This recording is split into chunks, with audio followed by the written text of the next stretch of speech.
नमस्कार दोस्तों, मैं ठीक हूँ और उम्मीद करती हूँ आप सब भी ठीक होंगे। तो सबसे पहले आप सभी को एकादशी की और तुलसी विवाह की बहुत बहुत शुभकामनाएं। आज मैं तुलसी विवाह की आपको कथा सुनाती हूँ और जब आप पूजा करिएगा शाम को तुलसी जी का, तो आप ये कथा ज़रूर कहिएगा। एक समय की बात है, शिव ने अपने तेज को समुद्र में फेंक दिया था। उससे एक महातेजस्वी बालक ने जन्म लिया। यह बालक आगे चलकर जालंधर नाम से प्रकृति दैत्य राजा बना। इसकी राजधानी का नाम जालंधर नगरी था। दैत्यराज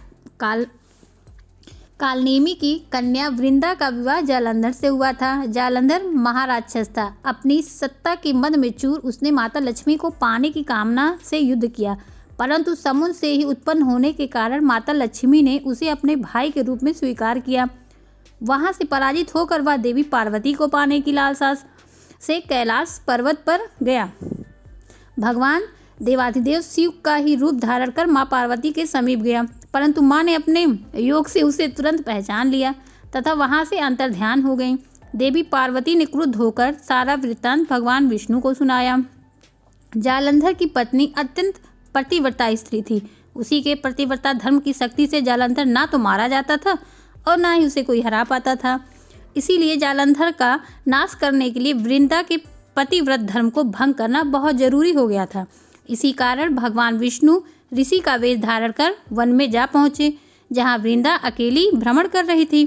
भगवान के साथ दो मायावी राक्षस भी थे, जिन्हें देखकर वृंदा भयभीत हो गई। ऋषि ने वृंदा के सामने पल में दोनों को भस्म कर दिया। उसकी शक्ति देखकर वृंदा ने कैलाश पर्वत पर महादेव के साथ युद्ध कर रहे अपने पति के जालंधर के बारे में पूछा।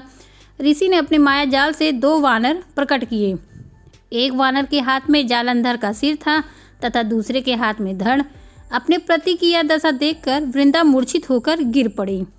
होश आने पर उन्होंने ऋषि रूपी भगवान से विनती की कि वह उनके पति को जीवित करें।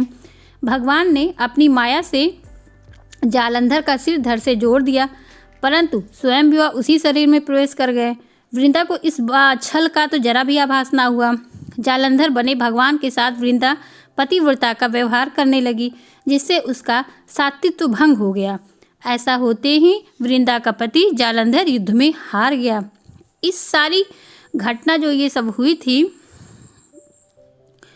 तो वो इससे वृंदा बहुत ही क्रुद्ध हो गई। उसने भगवान विष्णु को हृदयहीन शिला होने का श्राप दे दिया। अपने भक्त के श्राप को विष्णु ने स्वीकार किया और शालिग्राम पत्थर बन गए।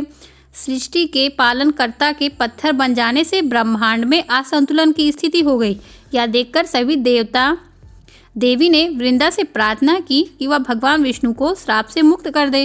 वृंदा ने विष्णु को श्राप से मुक्त कर दिया और आत्मदाह कर लिया। जहाँ वृंदा भस्म हुई वहाँ तुलसी का पौधा उगा। भगवान विष्णु ने वृंदा से कहा, हे वृंदा, तुम अपने सत्वित्व के कारण मुझे लक्ष्मी से भी अधिक प्रिय हो गई हो। अब तुम तुलसी के रूप में सदा मेरे साथ रहोगी। तब से हर साल कार्तिक महीने के देव उठनी एकादशी के दिन तुलसी विवाह के रूप में मनाया जाता है। जो मनुष्य भी मेरे शालिग्राम के रूप में तुलसी का विवाह करेगा, उसे इस लोक और परलोक में यश प्राप्त होगा। उसी दैत्य जालंधर की यह भूमि जलधर नाम से विख्यात है। सती वृंदा का मंदिर मोहल्ला कोटिचंद में स्थित है। कहते हैं इस स्थान पर एक प्राचीन गुफा थी जो सीधी हरिद्वार तक जाती थी।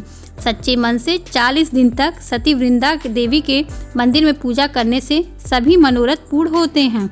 जिस घर में तुलसी होती हैं वहाँ यम के दूध भी असमय नहीं जा सकते। मृत्यु के समय जिसके प्राण मंजरी रहित तुलसी और गंगा जल मुख में रखकर निकल जाते हैं, वह पापों से मुक्त होकर वैकुंठ धाम को प्राप्त होता है।